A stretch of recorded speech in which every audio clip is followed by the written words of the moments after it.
Hi, Emmeline. I want to try and read you another story. Hope you're having a good night. I love you. This story is Sheriff Callie's Wild West Time to Fly.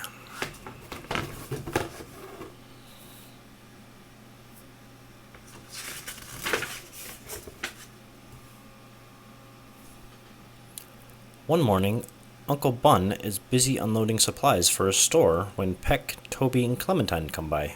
Howdy, Uncle Bun. Do you have any birdseed for me? Peck asked. Sure do, Deputy. I've got everything from fishing poles to feather pillows, replies Uncle Bun, as he tosses down a big bag of birdseed.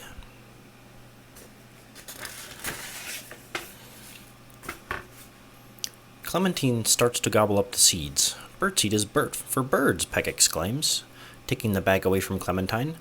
You're not a bird, you're a mule.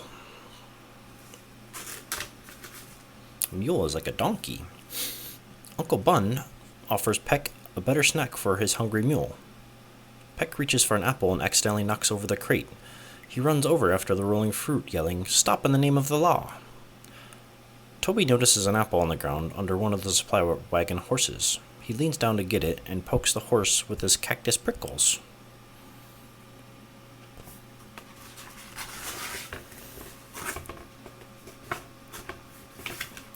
The poked horse is startled, and both horses rush off, with Uncle Bun still in the wagon.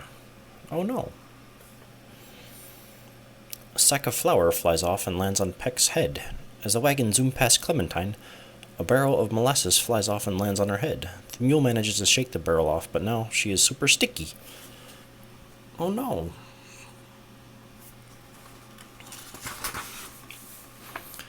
Sheriff Callie hears all the commotion and hurries out of the jailhouse.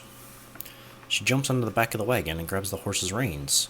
"Whoa, feller," she cries. The horses stop short, and Uncle Bun soars out of the wagon. Sheriff Callie quickly lassos Uncle Bun in midair. The pillow he was holding shoots out of his hand and bursts open. Poof! And feathers float down onto Clementine.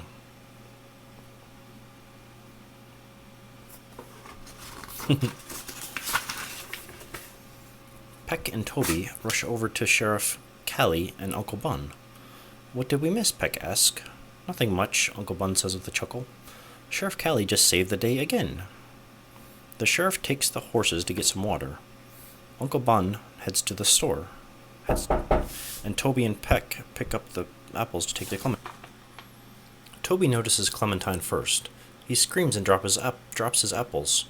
"Clementine grew feathers," he declares, pointing to the mule. Peck looks puzzled for a moment, and says, "Clementine ate my birdseed. Maybe that's turning her into a bird. She'll be the world's first flying mule."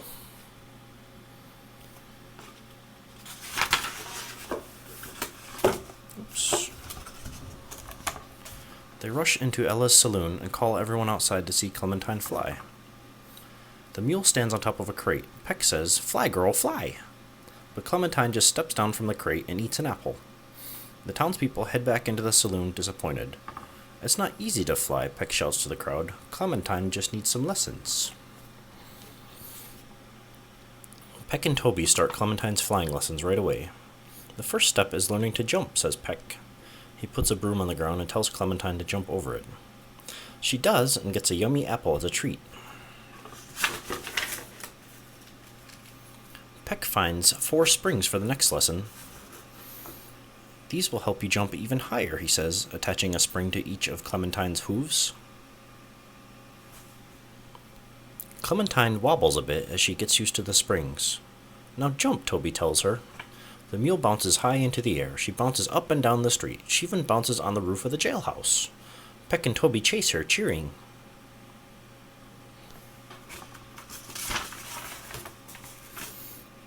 "That was great bouncing, girl," Peck tells Clementine as he removes the springs. "Now you gotta get used to being up high." Toby ties a bunch of balloons to Clementine's saddle. She rises into the air and floats away. "Just look at her up there," says Toby. "She loves being a bird."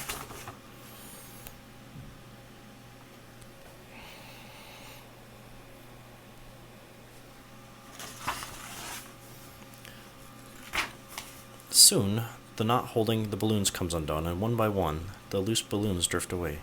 Clementine manages to grab some balloon strings in her teeth, but there aren't enough left to keep her in the air. She begins to fall. Now it's your turn. Now it's your time to fly, Clementine, Peck shouts up to her. Flap your wings. She hasn't grown wings yet, Toby points out. Clementine lands on top of a moving train. She runs along the top of the train cars all the way back to the caboose. Now there is nowhere for the scared mule to go, and the train is headed towards a tunnel. Uh-oh, shouts Peck, the tunnel will knock her off the train. We've got to save her, cries Toby.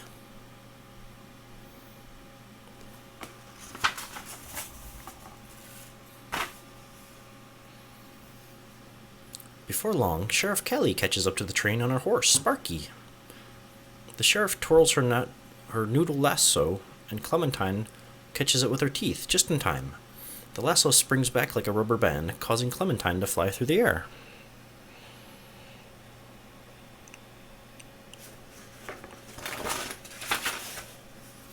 Clementine lets go of the lasso and keeps on flying. She happily soars all the way back to town. She's flying, Peck cheers as he, Toby, and Sheriff Callie follow her. But soon Clementine starts to fall. She's falling, Peck cries. One soft landing coming up, says Sheriff Callie. She uses her lasso to pull a big haystack right under Clementine. Peck is relieved to see that Clementine is okay. Now would you mind telling me why you thought Clementine could fly? Sheriff Callie asks. 'Cause she grew feathers, Toby explains. The sheriff takes a closer look and plucks a feather off Clementine's head. She smiles.